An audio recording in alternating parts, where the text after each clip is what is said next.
Je m'appelle Jim Al-Khalili et je suis professeur de physique à l'université du Surrey en Angleterre. Depuis toujours, les secrets des atomes et de leurs noyaux sont au cœur de mes travaux de recherche. Mais il y a autre chose que vous devez savoir sur moi.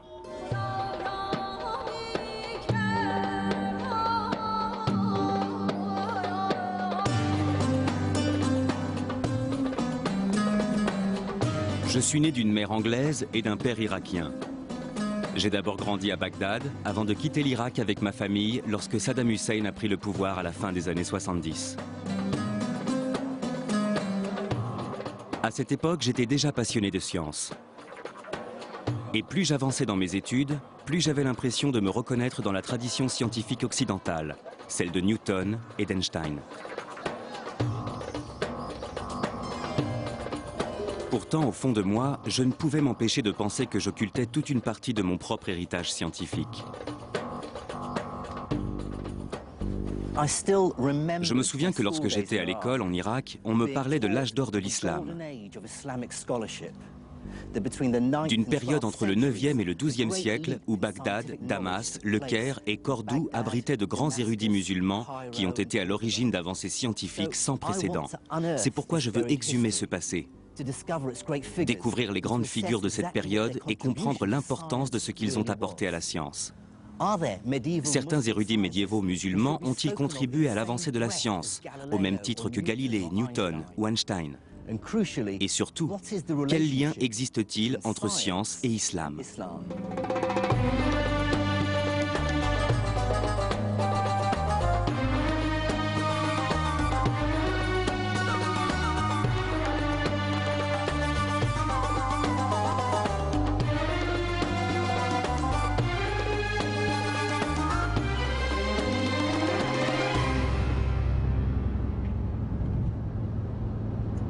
Pour découvrir et retracer l'histoire de l'évolution des sciences dans le monde musulman médiéval, je vais parcourir la Syrie, l'Iran et l'Afrique du Nord.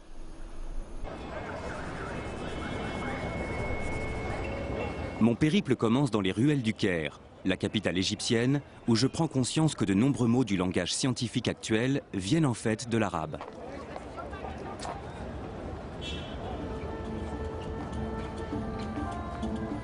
Les mots comme algèbre, algorithme ou alcali sont indéniablement des mots d'origine arabe.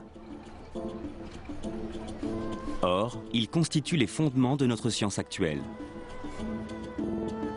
Sans algèbre, les mathématiques modernes et la physique n'existeraient pas. Sans algorithme, il n'y aurait pas d'ordinateur. Et il n'y aurait pas non plus de chimie sans alcali.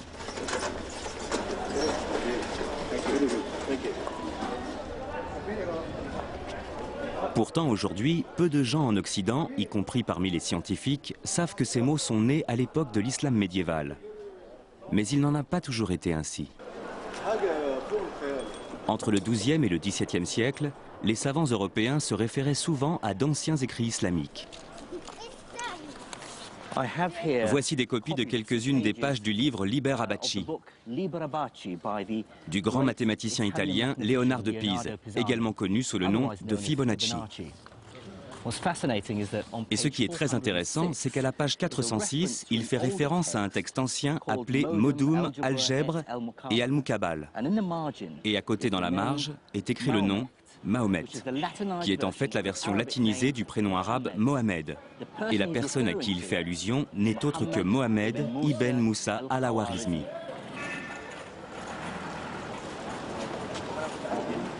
En fait, dans de nombreux domaines comme la cartographie, l'optique ou la médecine, il n'est pas rare de voir apparaître des noms arabes comme celui-ci dans les textes européens du Moyen-Âge. Mais je veux d'abord m'arrêter sur al-Khwarizmi, car ses travaux ont eu un impact fondamental sur notre vie d'aujourd'hui.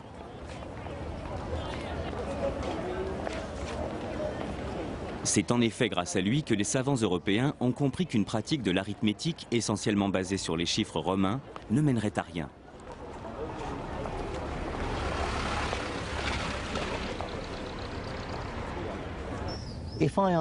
Si je vous demande de multiplier 123 par 11, Vous serez peut-être capable de le faire de tête et de me donner le résultat qui est 1353.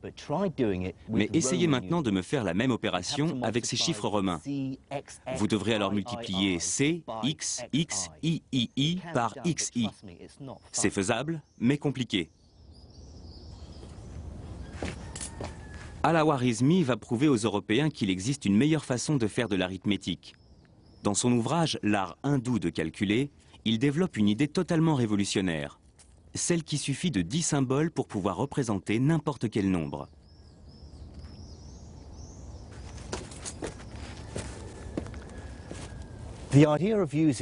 Cette idée de n'utiliser que 10 symboles, les chiffres allant de 1 à 9 plus le symbole 0 pour représenter tous les nombres de 0 à l'infini, a d'abord été développée par des mathématiciens indiens aux environs du VIe siècle. Et personne ne peut nier que cette découverte fut d'une importance capitale. Je vais vous montrer. Voici la numération indo-arabe.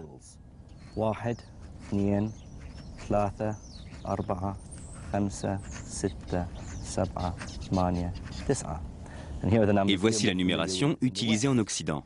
1, 2, 3, 4, 5, 6, 7, 8 et 9.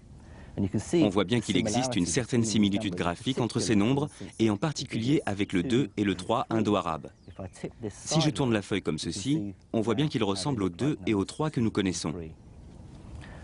Ce qui est révolutionnaire avec ce système numérique, c'est la façon dont il va permettre de simplifier les calculs arithmétiques. Mais Al-Khwarizmi et ses confrères ne vont pas seulement se contenter de transposer le système numérique indien en arabe. Ils vont aussi inventer la virgule décimale. Ce texte, écrit un siècle après celui de Al-Khwarizmi, est l'œuvre d'un homme connu sous le nom de Al-Uqlidisi. Dans cet ouvrage, il explique comment ce même système décimal peut être développé pour représenter non seulement des nombres entiers, mais aussi des fractions, c'est-à-dire le nombre infini de possibilités qui existent entre chaque nombre entier. Cette copie du manuscrit de Al-Uqlidisi montre comment il utilise pour la première fois la virgule décimale. Elle est symbolisée par un tiret. On lit ici les chiffres 1, 7, 9, 6, 8, et on voit un petit tiret au-dessus du 9 qui indique la séparation décimale.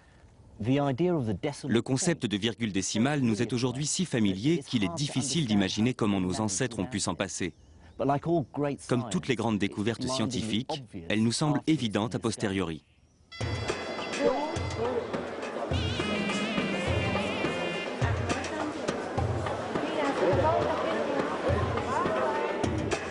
L'histoire des nombres et de la virgule décimale prouve bien que la science avait commencé à se développer dans le monde entier il y a déjà des milliers d'années. À cette époque, les idées nées en Inde, en Grèce et même en Chine se répandent et viennent s'enrichir les unes les autres. J'ai observé une carte indiquant où les populations étaient installées il y a des milliers d'années. Et j'ai trouvé le premier indice qui allait me permettre de comprendre pourquoi l'islam médiéval avait joué un rôle aussi capital dans le développement de la science.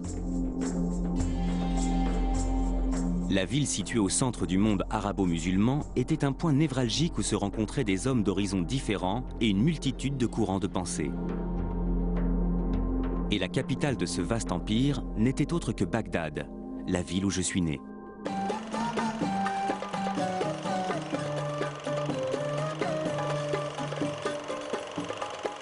Les événements qui la secouent actuellement m'empêchent d'y retourner.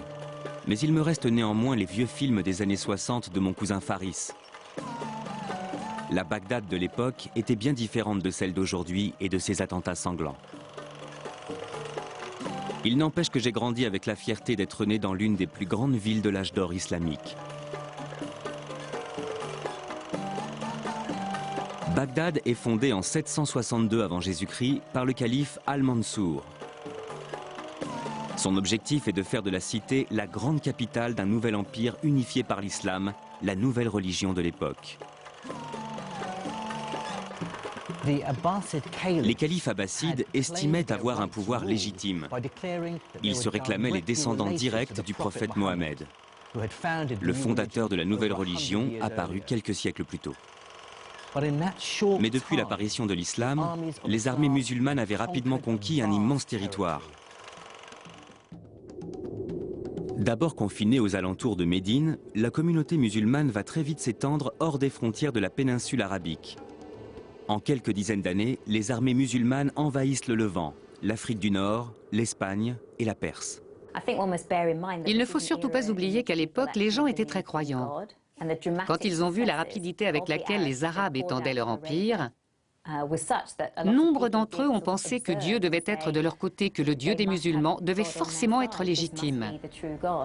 Donc, beaucoup se sont convertis à l'islam et ceux qui ne l'ont pas fait se sont soumis au pouvoir arabo-musulman.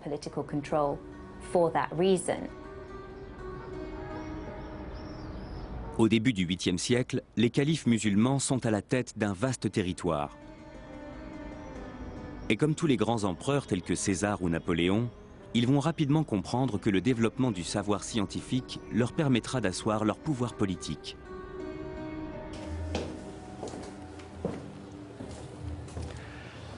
Et il y avait plusieurs raisons à cela. Il y avait d'abord des raisons pratiques. Les connaissances médicales permettaient de sauver des vies et les techniques militaires de gagner des guerres. Les mathématiques pouvaient également aider à gérer les échanges financiers de plus en plus complexes de l'Empire. Mais l'islam allait également jouer un rôle essentiel. Le prophète lui-même avait encouragé ses fidèles à partir en quête du savoir, même si cette quête devait les mener jusqu'aux confins de la Chine. Donc, pour beaucoup de musulmans, étudier et tenter de comprendre le monde créé par Dieu faisait en quelque sorte partie de leurs obligations religieuses. Mais le développement du savoir répondait aussi à des motivations beaucoup moins nobles. Pour bon nombre des membres de l'élite dirigeante arabo-musulmane, l'érudition était aussi un moyen de défendre ses propres intérêts. Détenir le savoir était la preuve de la supériorité du nouvel empire sur le reste du monde.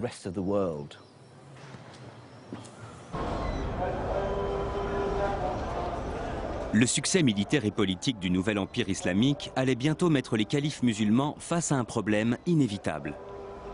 Comment gouverner un territoire abritant une population aussi hétéroclite? Même si la majorité de l'empire s'est convertie à l'islam, il abrite des peuples de traditions et de langues différentes, séparés par d'énormes distances.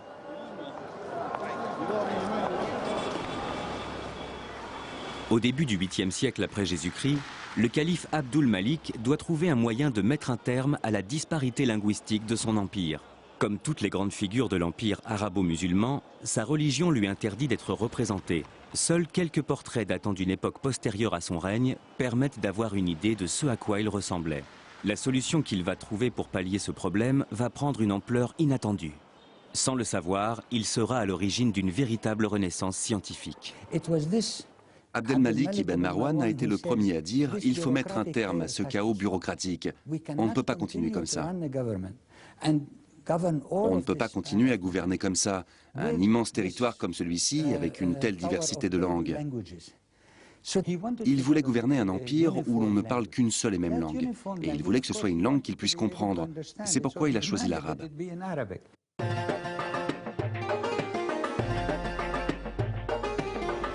Mais le choix de l'arabe comme langue officielle de l'Empire a bien plus qu'un simple côté pratique pour l'administration.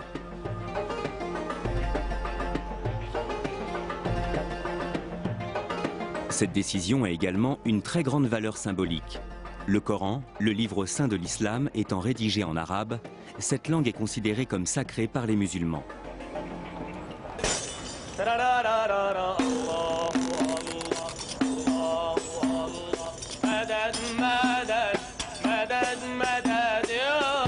L'arabe coranique revêt un caractère si sacré que son texte est le même depuis plus de 1400 ans. En comparaison, le français a par exemple considérablement évolué en 700 ans. Aujourd'hui, un texte de François Villon ou de Rabelais serait difficilement intelligible pour un francophone, alors que n'importe quelle personne sachant lire l'arabe pourra comprendre le Coran. Depuis la fondation de l'islam, faire des copies du Coran a toujours été considéré comme un art à part et très respecté. Le grand calligraphe Naïef Skaf est installé à Damas, la capitale syrienne. Il effectue des calligraphies à travers tout le pays pour les mosquées et les madrassas, les écoles coraniques. Il a déjà tracé ses lettres des centaines et des centaines de fois. Les mots qu'il écrit sont d'une grande importance pour les musulmans, puisque cette formule ouvre chaque sourate du Coran. Ici, on peut lire Ce qui signifie « au nom de Dieu, le clément et le miséricordieux ».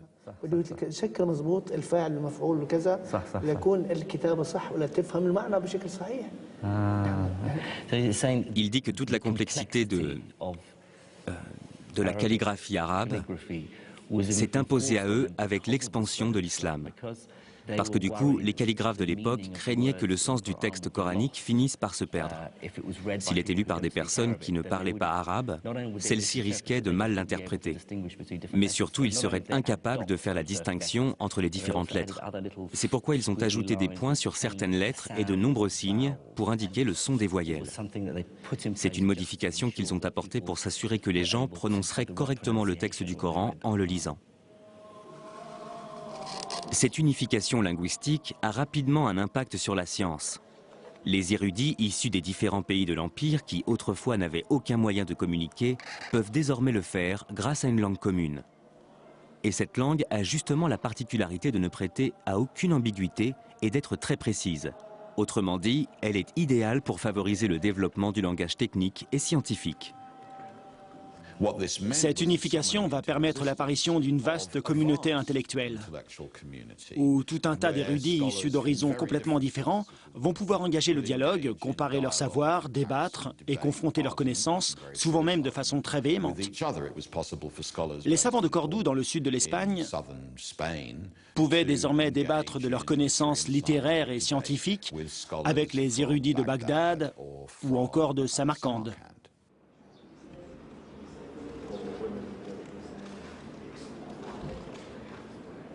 Mais les érudits ne sont pas uniquement motivés par leur seul amour du savoir.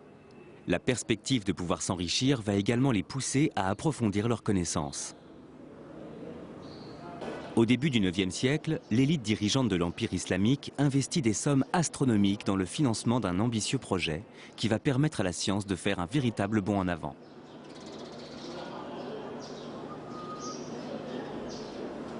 L'objectif est de fouiller les bibliothèques du monde entier à la recherche de manuscrits scientifiques et philosophiques, en grec, syriaque ou sanskrit, pour ensuite les traduire en arabe. Une initiative connue dans l'histoire sous le nom de mouvement de traduction.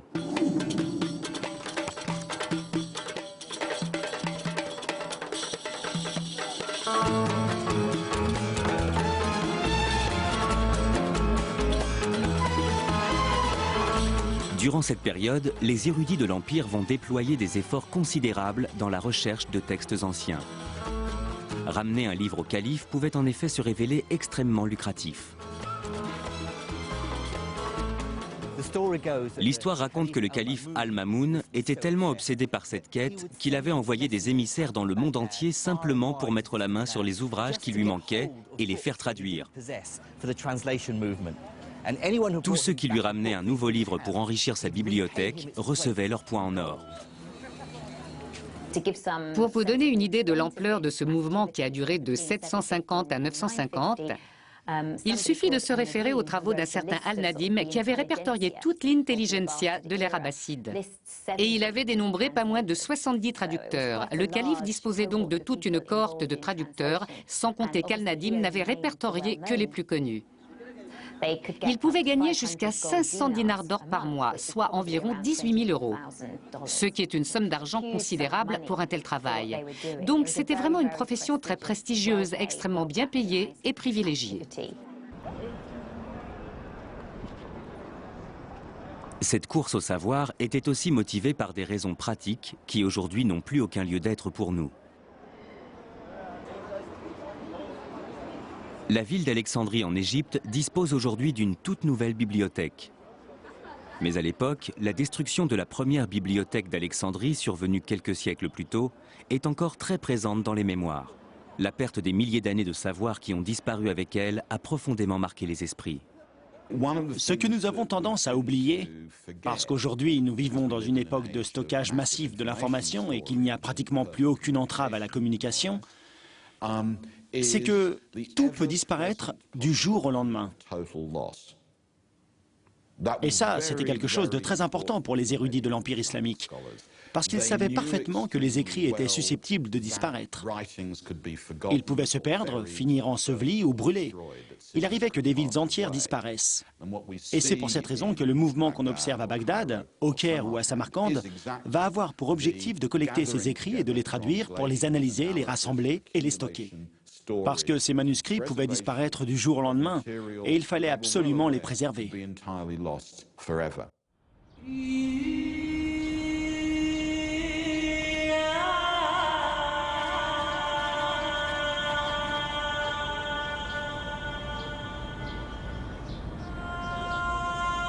S'il y a bien un savoir que tout le monde a intérêt à voir se développer dans le royaume, c'est la médecine.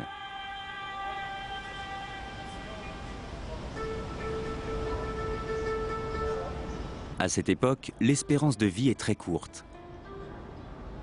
Les textes anciens prouvent que ce que nous considérons aujourd'hui comme des infections relativement bénignes se révélaient mortelles à cette époque.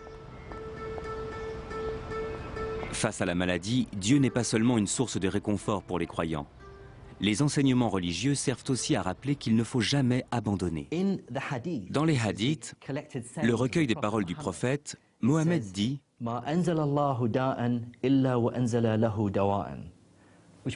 Ce qui signifie « Dieu n'envoie jamais aux hommes une maladie sans lui envoyer aussi son remède ». C'est pour cela qu'aujourd'hui encore, les musulmans continuent de croire que pour chaque maladie, il existe toujours un remède quelque part et qu'il suffit de le chercher pour le trouver. Pour comprendre comment cette vision plutôt optimiste des choses a influencé la médecine islamique, je pars à Damas pour rencontrer le docteur Peter Portman.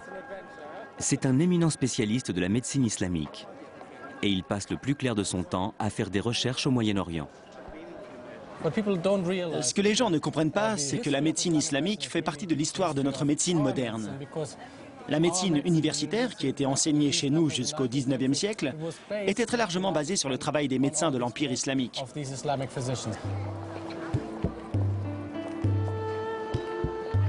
La médecine islamique s'inspirait elle-même très largement de celle de la Grèce antique.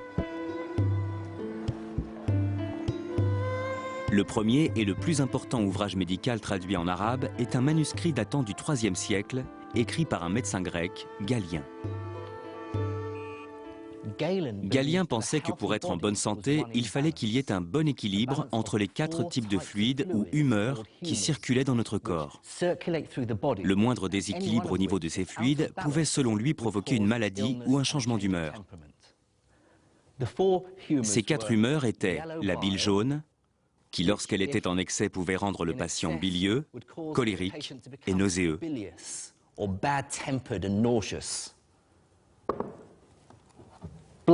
Le sang, qui en trop grande quantité dans l'organisme pouvait transformer le patient en quelqu'un de sanguin, chaleureux et rouge. La bile noire, qui en excès rendait le patient léthargique, mélancolique et déprimé. Et enfin, le flegme, qui en excès rendait le patient phlegmatique, apathique et dénué d'émotions. Galien pensait que la maladie était le résultat d'un déséquilibre au niveau de l'une de ses humeurs et que pour la traiter, il suffisait de débarrasser le corps de l'excès de fluide. C'est pourquoi il préconisait des traitements tels que la saignée ou l'utilisation de vomitifs pour faire régurgiter ses patients. Mais les médecins de l'Empire islamique ont conscience que les travaux de Galien et la médecine de la Grèce antique ne sont qu'une source de savoir parmi tant d'autres. Ils savent qu'il existe d'autres traditions médicales susceptibles de les aider à mieux comprendre le fonctionnement du corps humain. Certains textes arabes médiévaux font mention de sages-femmes, des sortes de guérisseuses qui vendaient des remèdes médicinaux. Une tradition qui existe encore aujourd'hui, comme le prouve cette petite boutique sur laquelle je suis tombé en me promenant dans les ruelles d'Hammamet en Tunisie. Voici Arafat Nabel. Elle vend des herbes et des épices médicinales depuis plus de 20 ans. Elle prétend posséder des remèdes pour soigner toutes sortes de maladies. Cette herbe, par exemple, ça s'appelle du chi. On prend ça contre les vers dans le ventre et pour les douleurs intestinales. On a aussi le zarnir pour les maladies de peau. Et ça, c'est du tawika. C'est contre les verrues. Ah, d'accord. Et ces deux remèdes-là, c'est contre l'épilepsie et la folie. On les frotte contre son oreiller et ça empêche d'avoir des crises. Savez-vous si certains de ces remèdes viennent des Grecs? Je ne peux pas vous dire, mais en tout cas, je sais que ce sont des herbes médicinales très anciennes. Un savoir ancestral encore utilisé de nos jours en Tunisie. Les médecins de l'Empire arabo-musulman connaissaient d'autres formes de médecine, notamment celles venues de Chine et d'Inde.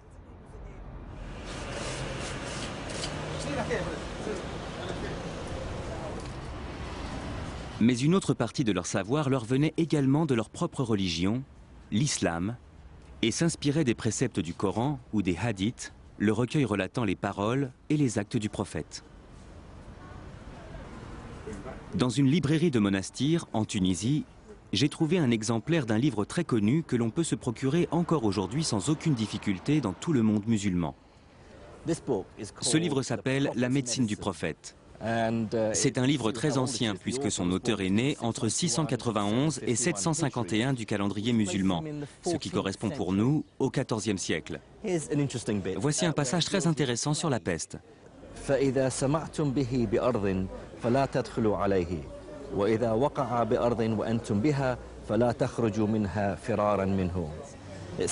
Ce qui veut dire, si vous arrivez dans un pays touché par la peste, ne pénétrez pas dans ce pays.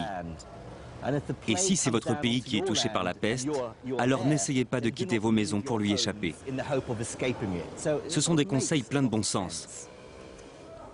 Et là, il y a aussi un autre passage très amusant, au sujet de l'épilepsie. Il est écrit que les Grecs, dont Galien, pensaient que l'épilepsie était une maladie du cerveau. Mais à l'époque, ils ignoraient les véritables causes de cette maladie. Ils pensaient que les épileptiques étaient possédés par un esprit maléfique et le seul remède contre l'épilepsie était l'exorcisme. Un point de vue pas vraiment scientifique. Même si l'islam n'a finalement pas apporté grand-chose d'un point de vue strictement médical, il a énormément apporté à la médecine d'un point de vue philosophique.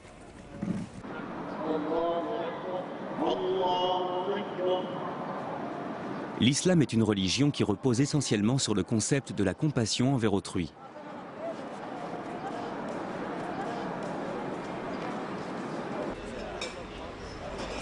Le docteur Portman s'apprête justement à me faire découvrir l'un des aspects concrets de cette compassion prônée par l'islam. Voici l'ancien hôpital Nour al-Din de Damas. C'est devenu un musée, mais il a été le plus grand hôpital de l'Empire islamique. Il a été construit aux alentours de 1150-1154. La charité envers autrui constitue l'un des piliers fondamentaux de l'islam. C'est la zakat. Exactement.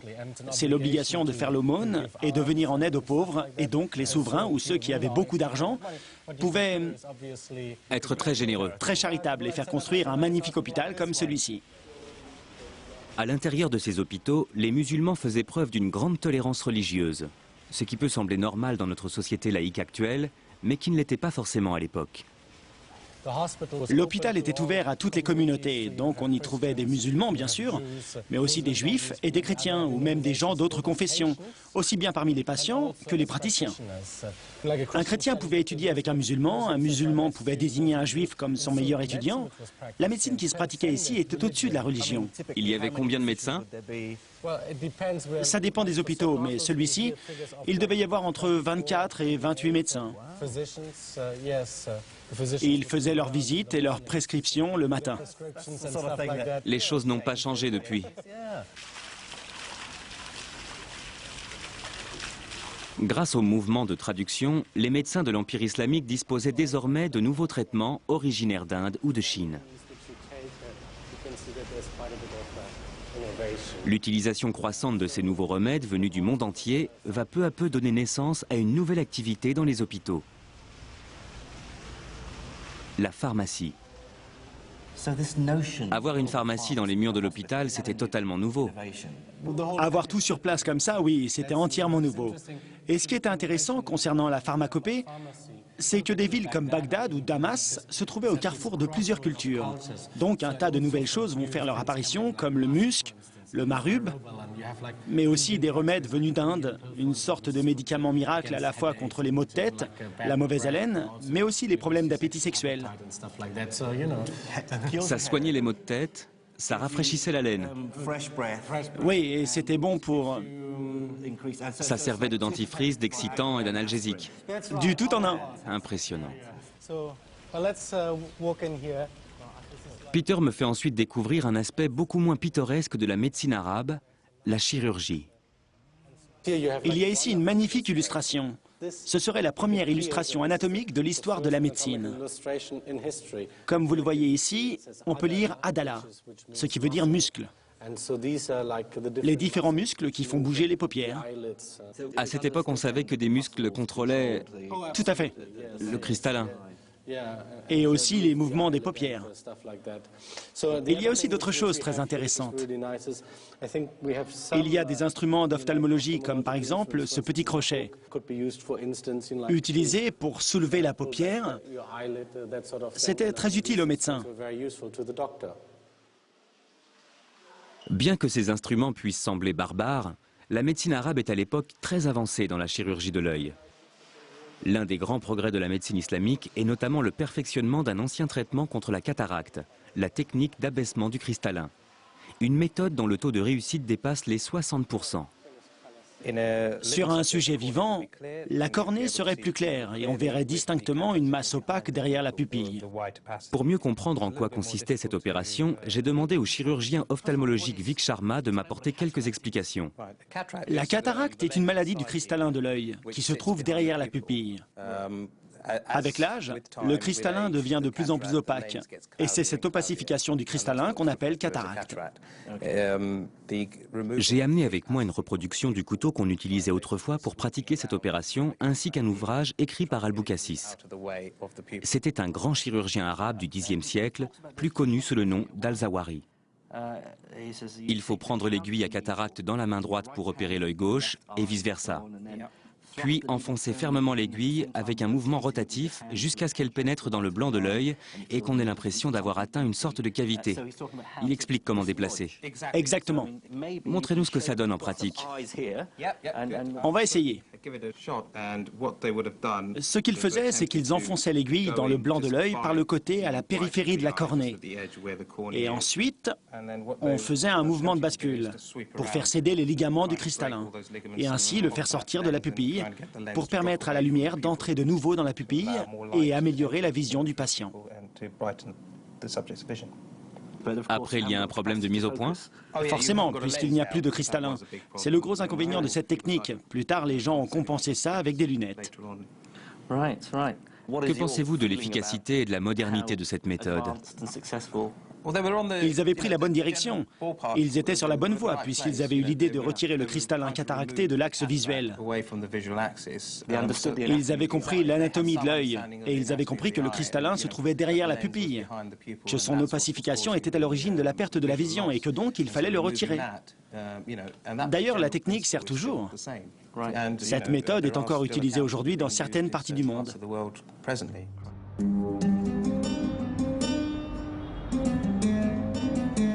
Avoir un regard rétrospectif sur la médecine arabe à la lumière de nos connaissances scientifiques actuelles se révèle finalement assez frustrant.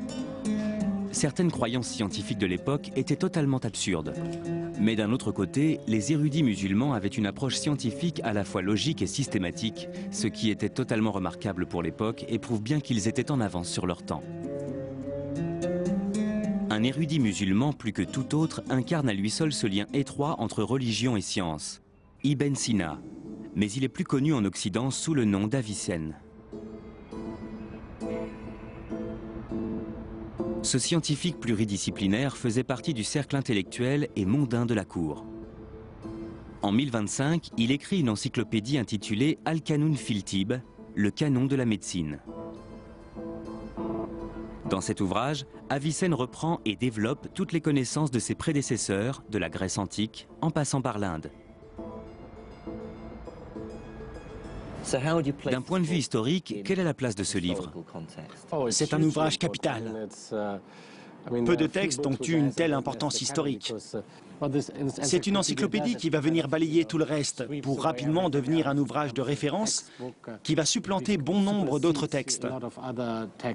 Si bien que certains vont même s'en plaindre en disant « il est tellement bien organisé et tellement accessible que plus personne ne lit les textes grecs ou leurs traductions ». Voici le premier livre, la première partie qu'on appelle Al-Kulliyat. Ce sont les principes généraux, ça traite du fonctionnement du corps humain et des maladies en général. Le deuxième livre détaille toutes les maladies, de la tête aux pieds. Il décrit toutes les maladies de haut en bas.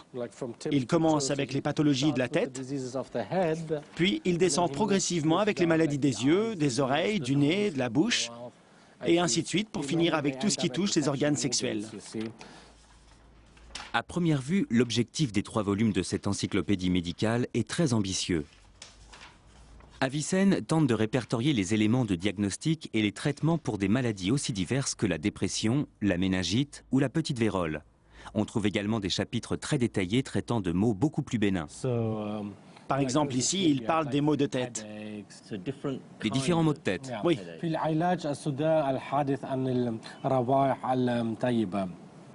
Là, il est question des maux de tête causés par les odeurs, les parfums. Là, il parle aussi de ceux liés à l'alcool. Oui, et aussi des maux de tête causés par le sexe. C'est vrai? Personnellement, ça ne m'est jamais arrivé, mais bon, on ne sait jamais.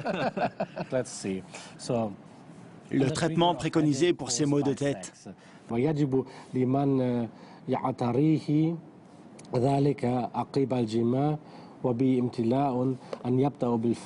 Ce qui veut dire, si quelqu'un souffre de maux de tête, après avoir eu des relations sexuelles, et qu'il ressent une sensation de satiété sexuelle, c'est-à-dire qu'il a en quelque sorte abusé du sexe, il faut en premier ressort pratiquer une phlébotomie, c'est-à-dire une saignée, et ensuite une purge. Dans ce cas, il faut pratiquer les deux, la saignée et la purge. Nombre de ces traitements semblent complètement absurdes. Ils n'ont rien à voir avec la médecine moderne. Non, pas vraiment. Pendant combien de temps les gens ont continué à croire tout ça? Les idées fondamentales contenues dans cet ouvrage sur le fonctionnement du corps humain sont restées les mêmes jusqu'au début du 19e siècle. Il y a eu des avancées dans certains domaines, mais les fondements sont restés les mêmes. Ce n'est qu'après qu'il y a eu un véritable changement avec la découverte des bactéries et des virus. Ce n'est qu'après 1850 que la médecine a véritablement pris un nouveau tournant. Le canon de la médecine d'Avicenne marque néanmoins une étape fondamentale dans l'histoire de la médecine. Même si la majeure partie des connaissances médicales regroupées dans cette encyclopédie sont totalement fausses, c'est le premier ouvrage à répertorier toutes les connaissances de l'époque pour les rassembler et les organiser en un seul et même recueil. Le canon d'Avicenne était donc une base de référence que les générations futures n'auraient plus qu'à réécrire.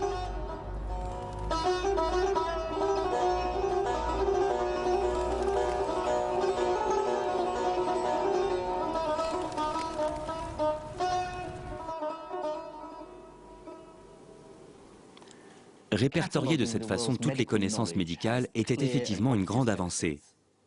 Mais cette obsession des califes de l'Empire arabo-musulman pour les connaissances de leurs prédécesseurs allait bien au-delà du domaine très pragmatique de la médecine.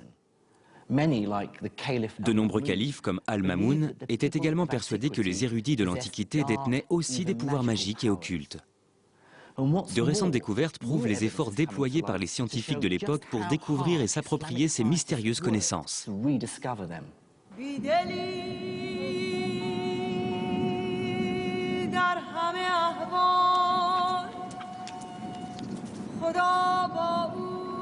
Pour retrouver leurs traces, je dois me rendre dans les dunes arides du désert du Sahara en Égypte. Là-bas, j'ai rendez-vous avec un universitaire qui va m'expliquer comment le mouvement de traduction a conduit les Arabes jusqu'à l'Égypte pour percer le mystère d'un code qui, selon eux, renfermait le secret d'un art occulte, l'alchimie.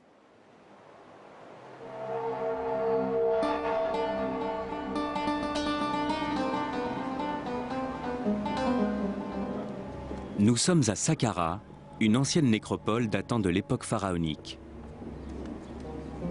Le site s'étend sur plus de 5 hectares et abrite toute une série de chambres funéraires et de pyramides à degrés dont la construction remonte à 3 millénaires avant Jésus-Christ. Ces pyramides font partie des constructions de pierre les plus vieilles du monde. Mon guide est l'archéologue Okasha Eldali. Et ce qu'il est sur le point de me révéler restera bel et bien la plus étonnante découverte de mon périple.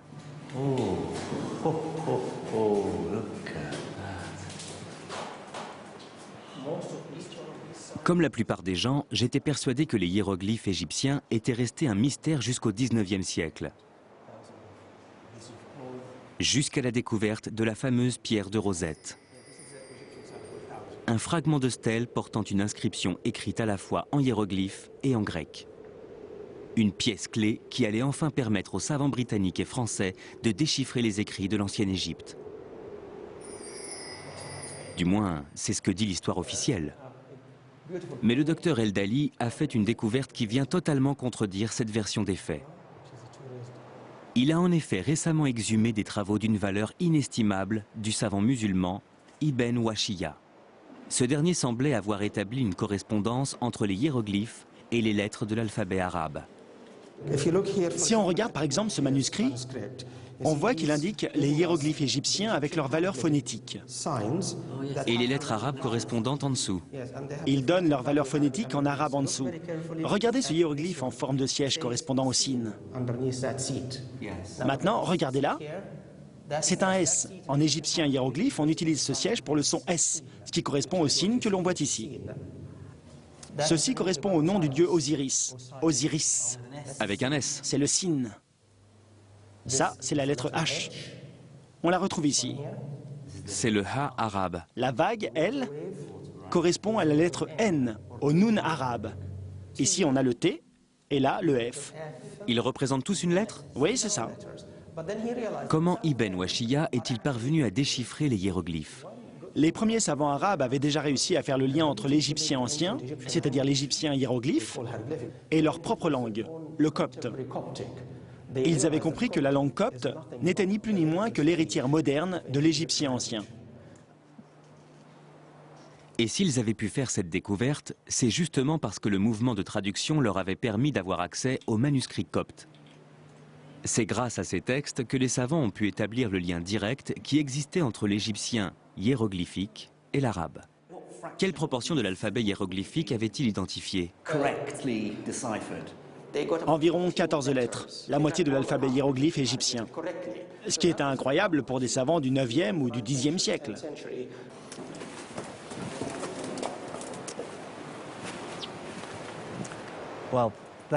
C'est l'une des découvertes les plus incroyables que j'ai faites depuis le début de cette aventure.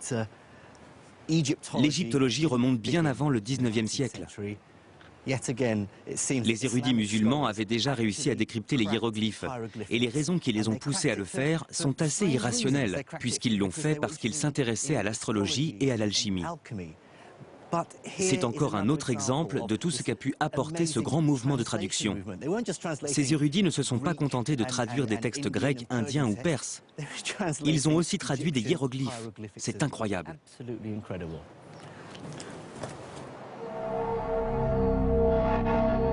Malheureusement pour le calife Al-Mamoun, la traduction des hiéroglyphes n'a permis de révéler aucun des secrets de l'alchimie. Mais cette découverte prouve bien l'insatiable curiosité que les savants de l'époque nourrissaient pour le monde qui les entourait. Leur seul objectif était de s'enrichir du savoir des autres cultures, quelles qu'elles soient, sans aucun a priori religieux ou racial.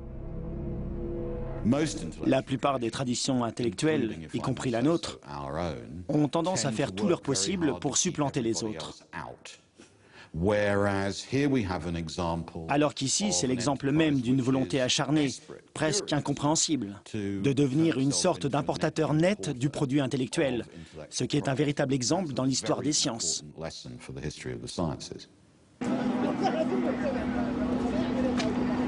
Je ne vais pas tarder à découvrir à quel point ce vaste mouvement de traduction a permis à la science de faire un véritable bond en avant.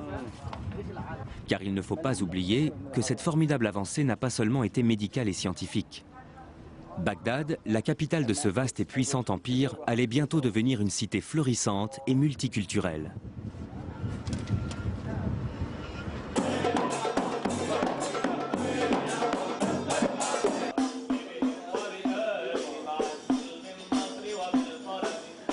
À cette époque, Bagdad est une véritable cité des mille et une nuits. C'est l'époque des puissants et bienfaisants califes, des tapis volants et des grandes odyssées. Mais aussi celle des conteurs et d'un véritable âge d'or architectural et artistique.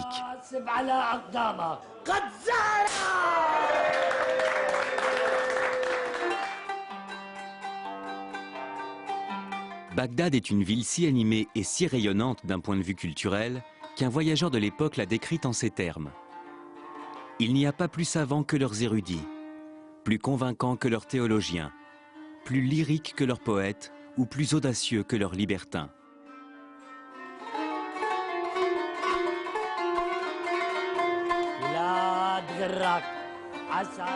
L'empire arabo-musulman et sa capitale Bagdad abrite alors une civilisation au rayonnement culturel sans pareil. Appartenir à la vibrante élite intellectuelle de cette cité devait être absolument passionnant. C'était une ville musulmane récente. Sa construction n'avait commencé qu'en 756 et donc elle était perçue comme quelque chose d'à la fois totalement nouveau et totalement différent. La ville grouillait de courtisans et de personnes qui s'étaient enrichies et qui tentaient de se faire une place à la cour abbasside. C'était tout à fait le genre d'endroit où les esprits novateurs étaient valorisés et appréciés à leur juste valeur. La vie intellectuelle de la cité reposait surtout sur une institution appelée les majlis. Ce mot pourrait se traduire par salon ou lieu de rencontre et de parole.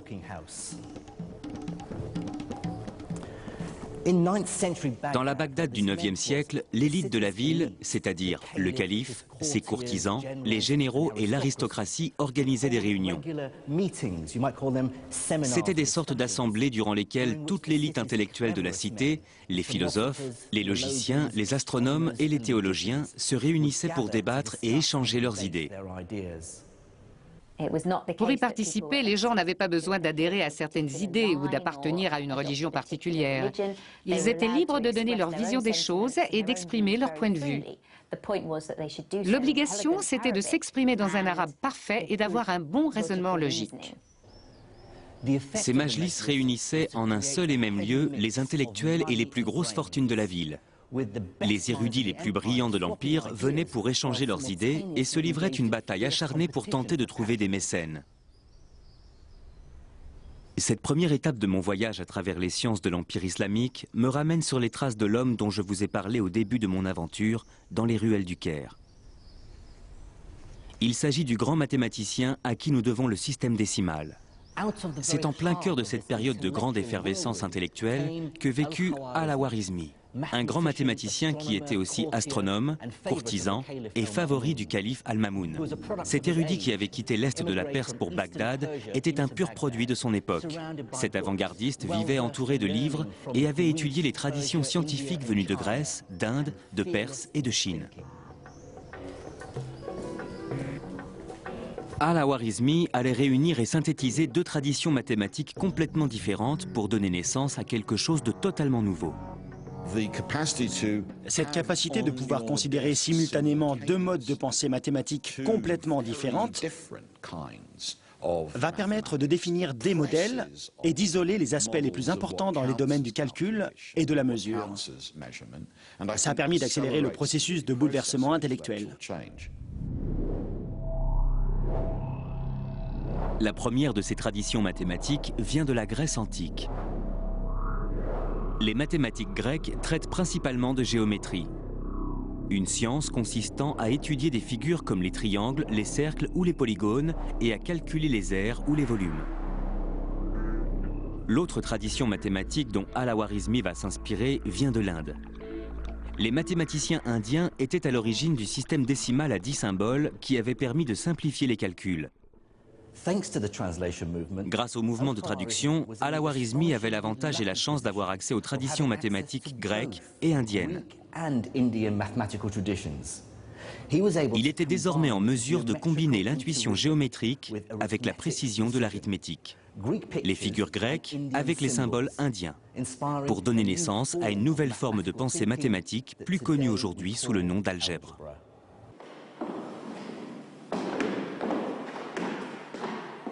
Étant moi-même physicien, j'ai passé ma vie à faire de l'algèbre, et je ne peux que reconnaître son importance dans tous les domaines scientifiques, même si c'est une notion qui peut sembler étrange. Je me souviens de ma perplexité la première fois que mon professeur a essayé de me faire faire des mathématiques en remplaçant les nombres par des symboles tels que X ou Y. C'est un concept extrêmement libérateur puisqu'il permet de pouvoir résoudre des problèmes sans avoir à s'empêtrer dans de fastidieux calculs numériques. Nous sommes en présence d'un manuscrit d'une valeur inestimable intitulé Kitab Al-Khwarizmi, le livre d'Al-Khwarizmi. Le professeur Ian Stewart a passé presque toute sa vie à étudier l'algèbre. Ensemble, nous consultons une ancienne copie du livre où Al-Khwarizmi évoque pour la première fois la notion d'algèbre. Dans la marge, il indique bien le titre du livre, Al-Jibre ou Al-Muqabala. C'est la première fois que le mot algèbre est mentionné. Algèbre. C'est de là que vient le mot algèbre. Dès la première lecture, j'ai tout de suite noté qu'il disait « J'ai découvert que les gens ont besoin de 3 types de nombres. Les racines carrées, les carrés et les nombres. » Qu'est-ce qu'il introduit? Il parle d'équations du second degré à une inconnue avec x et x au carré. C'est bien de l'algèbre. Il pose les bases d'une méthode pour résoudre des équations de façon algébrique. Pourtant, on connaissait déjà les équations quadratiques. On savait déjà résoudre ces équations à l'époque des Babyloniens, bien avant Al-Khwarizmi. Qu'y a-t-il de vraiment nouveau là-dedans? La façon dont Al-Khwarizmi envisage les choses. Pour lui, la racine carrée et le carré sont des objets à part entière. Il ne les considère pas uniquement comme des nombres qu'il faut essayer de déterminer, mais comme des procédés qu'il faut appliquer. La théorie d'Al-Khwarizmi, c'est que pour obtenir le carré d'un nombre, il faut multiplier ce nombre par lui-même. Et ce principe est vrai, quel que soit le nombre. Si c'est 5, 5 fois 5 égale 25. Si c'est 3, on fait 3 fois 3. Autrement dit, il donne une formule que l'on appelle aujourd'hui algorithme grâce à lui. Oui, le mot algorithme nous vient d'Al-Khwarizmi. C'est encore un autre mot qui nous vient de lui. Il parle justement de cette formule à la page suivante. On multiplie la racine carrée d'un nombre, on divise le résultat par 2 et on le multiplie par lui-même. Ensuite, on l'ajoute à l'autre nombre et on extrait sa racine carrée. C'est un algorithme? Oui. Et c'est là toute la nouveauté. Ceux qui s'étaient penchés sur le sujet avant lui auraient plutôt dit quelque chose du genre « Prenez la moitié de 10, donc 5, mettez 5 au carré, ça donne 25. » Ou avec un autre exemple, prenez la moitié de 12, qui est 6, mettez 6 au carré, ce qui fait 36. Ils auraient continué comme ça, ainsi de suite, avec des nombres différents. Et il aurait fallu déduire soi-même la formule à chaque nouvel exemple. C'est pas ce qu'il fait. Exact. Lui dit, prenez la moitié de la racine carrée, divisez-la par 2, quelle que soit la racine. La moitié de la racine carrée devient un objet. Si la racine carrée est un objet, la demi-racine carrée l'est aussi. Pas besoin de savoir à quel nombre ça correspond. Tout à fait. Vous savez que vous devez la mettre au carré. Ça suffit, peu importe le nombre que vous devez mettre au carré. On élimine de façon temporaire le lien qui peut exister avec des nombres spécifiques et on manipule ces nouveaux objets en tant que tels, selon les règles qu'il établit dans son livre. Ce n'est qu'ensuite que les nombres représentés par ces objets dans le problème que vous avez posé apparaîtront comme par miracle à la fin et que vous obtiendrez par exemple comme résultat x égale 3. Dans quelle mesure la réflexion d'Al-Khwarizmi a vraiment été révolutionnaire? Il a rendu possible l'existence de l'algèbre en tant qu'objet, et non pas comme une simple méthode qui permet de trouver des nombres. Le moins intéressant dans un calcul algébrique, c'est quand à la fin on découvre que x égale 3. C'est la façon d'obtenir ce résultat qui compte. S'il y avait une méthode pour chaque problème, ou une méthode différente pour chaque problème, ce ne serait pas plus intéressant. Ça n'aurait pas de sens. Il existe une série de principes généraux, et si vous comprenez ces formules de base, alors vous avez tout compris à l'algèbre.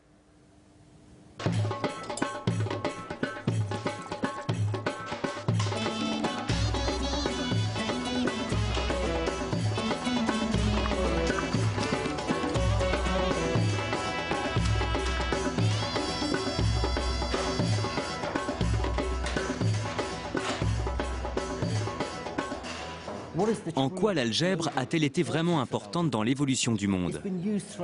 Elle a permis de résoudre toutes sortes de problèmes à travers les âges. Soit M, la masse d'un boulet de canon, et D, la distance qu'elle doit parcourir. Vous pouvez utiliser l'algèbre pour calculer le meilleur angle pour pointer le canon. Ces connaissances pouvaient permettre de gagner une guerre. Soit C, la vitesse de la lumière, et M, la variation de la masse d'un noyau d'atomes. Calculez ensuite l'énergie dégagée à l'aide de la formule algébrique suivante. E égale mc au carré. La maîtrise de cette formule confère un véritable pouvoir.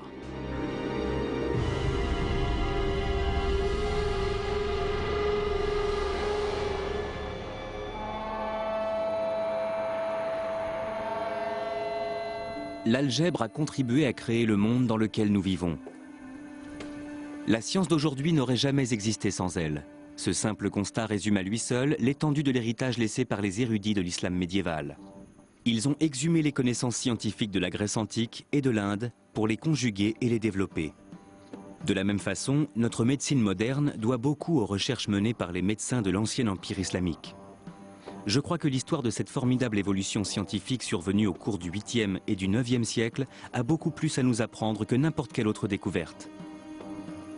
À elle seule, elle nous prouve que le langage de la science est universel.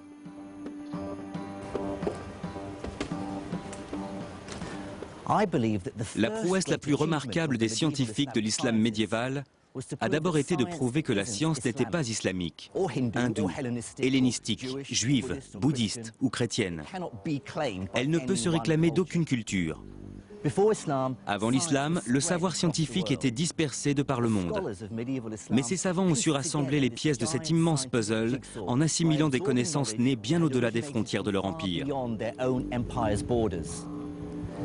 Cette immense synthèse du savoir n'a pas seulement donné naissance à une nouvelle science, elle a aussi permis de prouver que la science pouvait transcender les frontières et l'appartenance religieuse.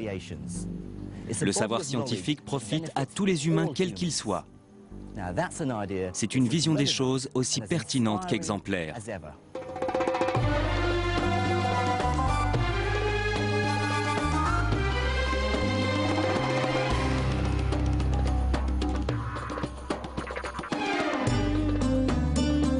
Dans la prochaine étape de mon voyage, je tenterai de comprendre comment l'Empire islamique a vu naître l'une des plus grandes découvertes de l'histoire. Je vous dévoilerai comment les mathématiques et l'expérimentation se sont rencontrées au cours de la révolution industrielle qu'a connue l'Empire islamique. Et je me rendrai au Caire où je découvrirai comment ces idées ont donné naissance au monde technologique et scientifique d'aujourd'hui.